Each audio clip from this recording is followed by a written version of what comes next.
Joriy yilning o'tgan 8 oyi mobaynida skuter va moped singari transport vositalari ishtirokida 300 dan ortiq yo'l transport hodisalari sodir etilgan bo'lsa, hodisalarda 53 nafar fuqaro vafot etdi.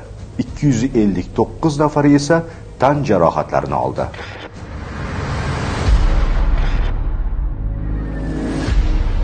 Mana bu avtohalokatlar skuter va moped haydovchilari ham qoidalardan xabardor bo'lishi lozimligini, transport vositalarini davlat ro'yxatidan o'tkazish kerakligini ko'rsatib turibdi.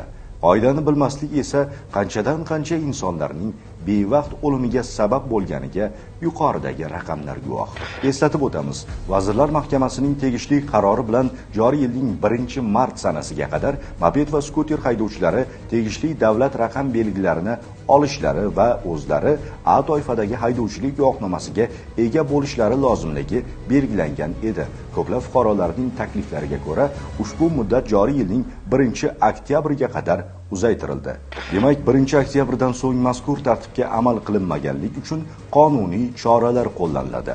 Bu tartib avvalo shu insonlarning yo'llardagi xavfsizligi, salomatligini asrash uchun qabul qilinganligini tushunishingizni so'raymiz. Aytgancha, B yoki boshqa toifadagi haydovchilik guvohnomasiga ega bo'lganlar avtomaktablarda o'qishlari shart emas. Ular amaliy va nazariy imtihonlarni topshirish asnosida A toifadagi haydovchilik guvohnomasiga ega bo'lishlari mumkin. Salomat bo'ling.